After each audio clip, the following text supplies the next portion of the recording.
They replaced Charlie Kirk. They did it. Erica Kirk has finally gotten a new Charlie Kirk. He's gone out with the old and with the new Charlie Kirk, unfortunately. They have got a new guy making the rounds on college campuses, sitting underneath the Easy Up tent, arguing with the youths. And I don't think they could have picked a funnier, goofier replacement if they tried. I'm so serious. So out of every conservative personality, they put them all in a lineup and they picked the guy who's pushing 40. And they were like, you were just the guy to go sit your ass on college campuses and argue with 18-year-olds. Why not? And you're also going to be the guy that's going to explain to these people why they can't get dates. Okay. So by the end of this video, I'm going to show you exactly who they chose, why they chose him, and his latest little grifts, because they've set him loose. They've set him free. Off he goes into the world to argue with people. And I think it really says a lot more about Turning Point USA and Erica Kirk and her vision and her needs more than it does anything else. And, I really thought that maybe his whole grift was going to be around immigration or DEI, one of the usual greatest hits from Turning Point USA, one of the usual bits. But instead, no. We got 5 straight minutes of biblical nonsense about modern dating from an old dude. One way to spend your time while talking to 19-year-olds. And real quick, if you're new here, I'm Loren Piretra. Willa Piretra and we do this every single day out of pure principle and an absolute refusal to let people like Katie Miller ever get ahead in life. So consider every sub, every follow, every hype, every comment, 6 words or more, every action you take to support this channel, wherever you watch or listen, hyping, consider that an F you to Katie and Steven Little Bitch Miller. So who have they replaced Charlie Kirk with, you might ask? Who is this guy? Well, his name is Graham Allen, as generic and white bready as it gets. Because there's a lot of people that I have shared the stage with, that I have fought for this country and our faith for a decade, that have remained silent. While Erica is attacked, while Charlie's children are attacked, while this woman tries to single-handedly tear down everything that my friend Charlie stood for, you remain silent. And let's talk about some of Graham Allen's greatest hits. So one, he claimed Taylor Swift was demonic. They love that word, demonic. They sure use that one a lot. Must be like a bingo word or something in Turning Point universe. He suggested she was a witch whose popularity couldn't be explained naturally. That's a good one. And then he also argued that climate change is political fear. It's a political fear campaign. I'm willing to bet this man lives in Florida, where he's really going to get a taste of climate change one day. And that it's not a real environmental crisis. Okay, yeah, my home in 2023 would beg to differ. So, Anthony Fauci's also back in the spotlight. He said COVID restrictions were too much government overreach, and opposing mask vaccines and all of that was like his right. Of course, same guy who wants to control women's bodies, though. Shocker. He was hospitalized with COVID-19 and then continued to criticize pandemic policies. Shit writes itself. Let's read a few more of Graham's greatest hits. He called Black Lives Matter a Marxist organization and rejected the idea that systemic racism plays a major role in policing. Wow. What do you say? A white guy commenting on things he has no lived experience in? Great. He warned his audience that Democrats were coming to confiscate Americans' guns, making it a reoccurring theme in his content. Also awesome. 2020 election was stolen. Promoted election fraud allegations, even after courts rejected those claims. You ready for a few more? Okay, and he also was appointed director of digital media at the Pentagon by Pete Kegsbreath. Okay. Well, perfect guy to plop on into a college campus and talk to teenagers. Army veteran turned ultimate grifter. Loves government-funded programs, clearly, because I'm sure he got some student loan forgiveness or something out of that. But pretty obvious question. Why him? Why him? We know Charlie Kirk lived and loved to argue with people on college campuses where he never actually attended himself and completed. And fast forward to today, he's carrying the flame. He's carrying the flame, if you will. And it all seems maybe normal-ish until you really listen to what he's saying. So I was curious where he was going to go with this, but why don't we just take a look? So women have problems finding a good man. Well, a lot of that comes down to initial contact, and you have to realize that we have to redo this decade. We were just talking about Gen Z men earlier. Gen Z men have grown up hearing from feminists and the world that they're toxic, they're not good enough, asking a girl out and they say no initially, and then a week later you're like, hey, would you like to go out again? Oh, now you're stalking me, now you're a predator, now you're this, now you're that.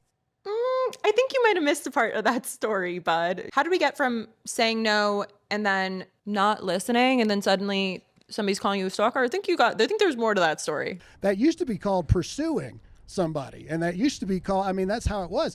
The first time I asked my wife out on the date, guess what she told me? Nope, not today. Did I stop? No. Was I a psychotic stalker? No. And there's obviously two differences there.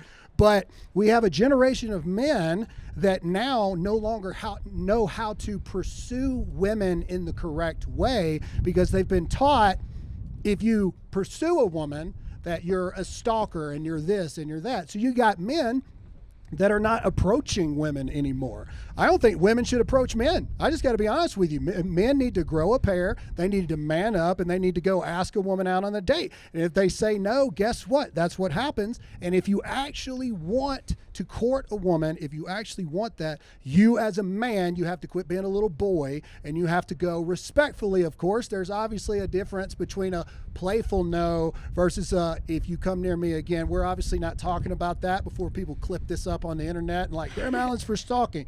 The reason Gen Z isn't getting married is shit's changed. And he's saying that they're afraid of being called creepy. Perpetual victims. Just respect boundaries, okay? If somebody says don't talk to me, drop it. Notice what didn't come up in this conversation either. Anyone? Rent, student loans, cost of living. Maybe the fact that a bunch of young adults can't afford to buy homes.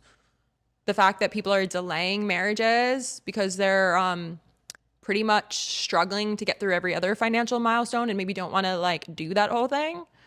He's not really acknowledging the state of the world right now. And look, sure, I'm sure there's demographic shifts and young people, whatever, but young people need to man up. I feel like there's probably more to that conversation, then it takes another turn.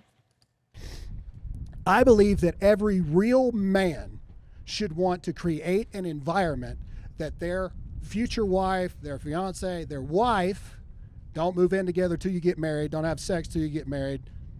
You don't need to listen to a stranger on the internet about your timelines, people.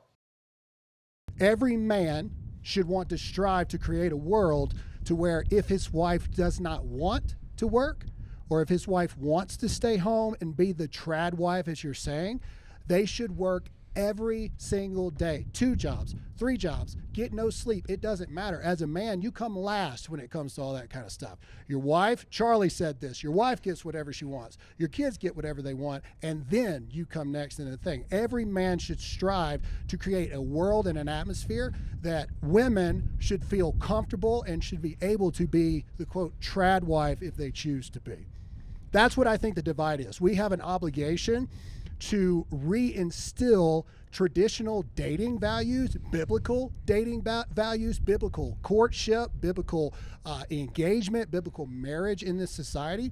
And it's going to take some time. It really is, because, again, we're dealing with Gen Z here, and Gen Z has grown up thinking if they do A, B, or C, D, E, or F is going to happen. And it's going to take some time going through there. And I think it's through having conversations like this. So men, women want real men, biblical men to step up, ask them out on a date, make them your wife, treat them the way, love them the way that Christ loved the church, and provide the life that they want and that they need and that they deserve. Okay, interesting take here. Listen, Charlie Kirk 2.0 over here saying every man needs to work 2 jobs, 3, sleep less, wife comes first, yada, yada.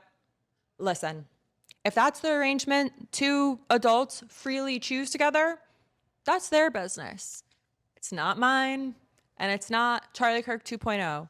So it's interesting that he's like 40 years old presenting this to a young college student without acknowledging any of the economic reality of the world they're walking in. Feels like a little bit of an incomplete conversation. So the average graduate today isn't entering the workforce thinking, should I pick up a third job for a future spouse so that way they can potentially stay home? I think they're like thinking about if they're ever going to be able to afford paying off their student loans or rent without roommates. I don't know if Gen Z necessarily hates marriage or they're more indifferent. I think it's a lot of like other things in life maybe come first. And that's a part of the conversation that I wish people spent a little bit more time on, because it's easy to tell people like embrace traditional roles, but it's not very practical. And it's also, these motherfuckers probably can't afford. Maybe they can if he's wearing like a Wyoming shirt. Who knows where they are, if it's rural area, if it's an urban area, or even suburban. Good luck. That's a harder conversation. And honestly, I don't know. So here's another thing that keeps bothering me about the trad wife stuff in general. If you want to trad wife it up, go for it. But like, I don't like ever hearing these Turning Point USA, and it's not so much coming from him today, surprisingly, but it always comes from Erica Kirk and all of her grifterellas. My problem with them is like, stop telling young women that they need to give up their financial independence. They need to give up any aspirations of having a career or doing something more with their life, but beyond trad wifing, which if that's your path, that's your path. It's about choice. But we saw it yesterday with Laura Ingraham going online saying, I adopted because my partner, who I was planning to have children with, left when I got breast cancer. And that's a reality. There's a statistical reality. Men pick up and leave and do that. Anywho, I want people to be able to leave unhealthy relationships. I want them to be able to live freely and not have to ask for permission to spend money. Women fought hard for equal access to education, banks, mortgages, property, careers. So let's not just give up the balance of power because a bunch of people who don't even live by what they speak are telling you to. Okay? Let's let the sourdough girlies do their thing if they so choose. But you got to choose your own life too. And it's about that. So Charlie Kirk 2.0, really living it up with this step and repeat and students and Turning Point USA and his gingery beard and weird outfit with fisherman sunglasses. Anywho, that's who we've got going on. And if you've enjoyed this episode and it's expanded your perspective, subscribe. We'll be back with more. Ciao.